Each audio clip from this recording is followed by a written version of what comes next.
बच्चों नमस्कार। ऊंचाई और दूरी टॉपिक पर एक बहुत ही महत्वपूर्ण प्रश्न आप लोगों के बीच रख रहे हैं। पहले प्रश्न को पढ़ लेते हैं। किसी स्तंभ के पाद बिंदु से 15 मीटर ऊंचे एक भवन के शिखर का उन्नयन कोण 30 अंश दिया हुआ है। भवन के पाद बिंदु से स्तंभ के शिखर का उन्नयन कोण 60 अंश दिया हुआ है। तब स्तंभ की ऊंचाई ज्ञात करें। इस प्रश्न को पढ़ने से ये समझ में आता है कि एक भवन की कल्पना करनी है और एक स्तंभ की। चलिए आइए देखते हैं। सबसे पहले हम एक भवन की कल्पना करते हैं। एक भवन दिया हुआ है और एक स्तंभ।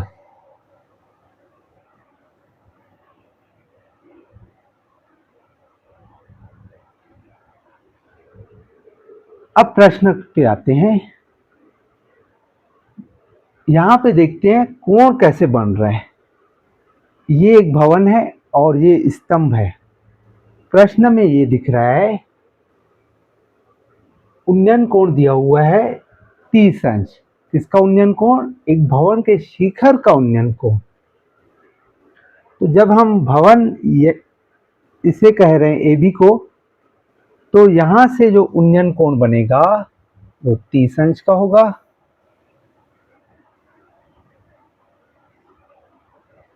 ये 30 अंश का कोण बन गया।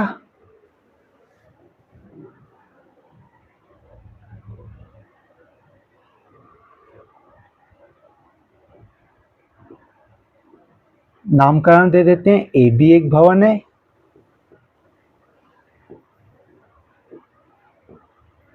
और सीडी जो है ये एक स्तंभ है।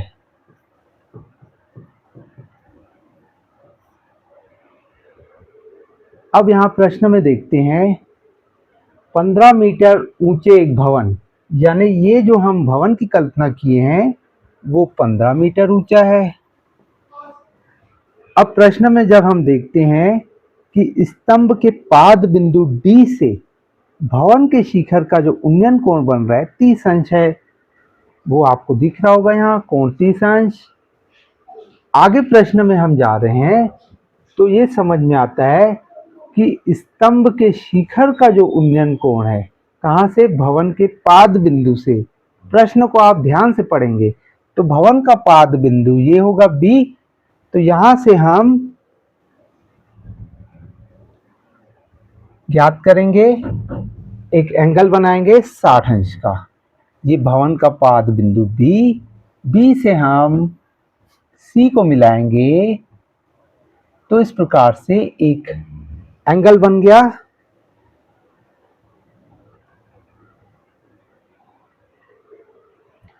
तो ये जो कोण बन रहा है 60 अंश का बन रहा है। बच्चों यहाँ पे एक दिक्कत आती है हमें। स्तंभ भी है, भवन भी है, लेकिन हमको ये नहीं मालूम कि ऊंचाई किसकी ज्यादा है। तो ये एंगल जो दिया हुआ है इसके माध्यम से हम आसानी से जान लेते हैं जहां एंगल ज्यादा बनेगा, जैसे कि भवन के पाद बिंदु से जो एंगल बन रहा है 60 अंश का बन रहा है स्तंभ की ओर, और यहां से स्तंभ के पाद बिंदु से भवन के शिखर का जो एंगल बन रहा है 30 अंश। तो ये एंगल जिसका ज्यादा जहां से बनेगा उन्नयन कोण, तो उस ओर का जो मीनार है वो बड़ा होगा दूसरे की तुलना में। तो चित्र आप इस प्रकार से बनाएंगे, स्तंभ को बड़ा रखेंगे और भवन को छोटा रखेंगे। अब देखते हैं प्रश्न में और क्या क्या दिया हुआ है। प्रश्न में 15 मीटर है भवन की ऊंचाई, ठीक है, हमने लिखा। और स्तंभ की ऊंचाई ज्ञात करना है। तो स्तंभ की ऊंचाई हमें ज्ञात करना है तो इसे हम h से निरूपित करेंगे। अभी ये डायग्राम में हमने जो जो रचना की उसे आप शब्दों में लिखेंगे तभी आपको पूरे अंक मिलेंगे। तो हमने रचना क्या की एक बार फिर से सुन लेते हैं। माना कि ए बी एक भवन है जिसकी ऊंचाई 15 मीटर है। सी डी एक स्तंभ है जिसकी ऊंचाई हमें ज्ञात करनी है। भवन स्तंभ के पाद बिंदु से भवन के शिखर का उन्नयन कोण 30 अंश है। उसी प्रकार से भवन के पाद बिंदु से स्तंभ के शिखर का उन्नयन कोण 60 अंश है। माना कि स्तंभ की ऊंचाई h है जिसे हम ज्ञात करेंगे। तो यहाँ पे जो जो कार्य है उसको चाहे तो हम इस प्रकार से भी लिख सकते हैं।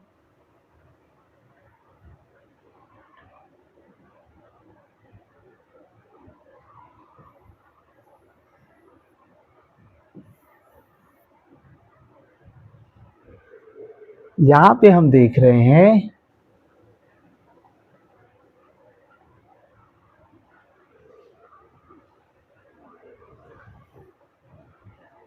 कोण ADB,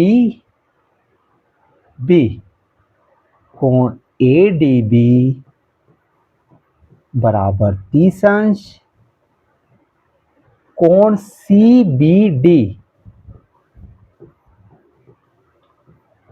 बराबर 60 अंश और भवन की जो ऊंचाई है AB बराबर 15 मीटर।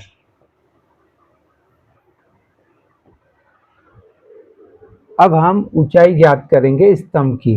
तो यहां लिख सकते हैं माना स्तंभ की ऊंचाई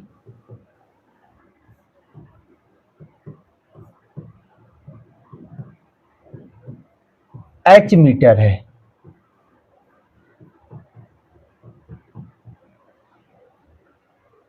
देखिए बच्चों, त्रिकोणमिति का उपयोग कहाँ पे किस प्रकार से करना है, वो अगर आपको टेक्निक आ गई तो किसी भी प्रकार का प्रश्न ऊंचाई दूरी से आ जाए हम आसानी से ज्ञात कर सकते हैं।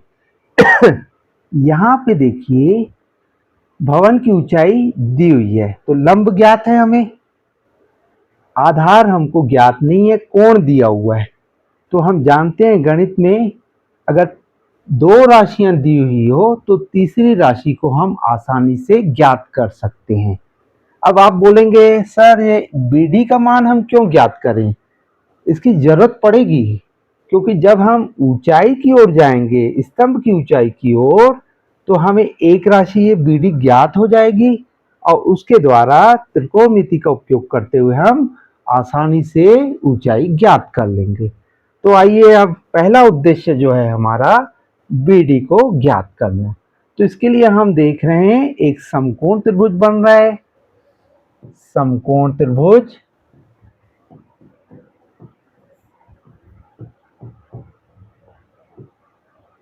ABD में देखिए यहां पर किस प्रकार से त्रिकोणमिति अनुपात कार्य कर रहा है। लंब ज्ञात है, अज्ञात आधार ज्ञात करना है पहला काम। तो यहां पर tan 30 अंश का उपयोग करेंगे।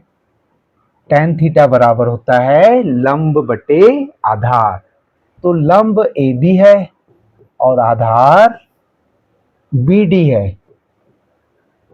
और बच्चों हम जानते हैं tan 30 अंश का मान 1/वर्गमूल 3 होता है और AB का मान दिया हुआ है 15 मीटर, तो 15 लिखेंगे और BD को हमने x माना है, तिर्यक गुणा करेंगे तो x बराबर 15/3, ये x का मान प्राप्त हुआ।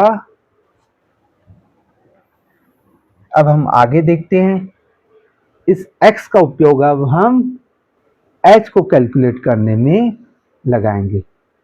चलिए देखते हैं आगे।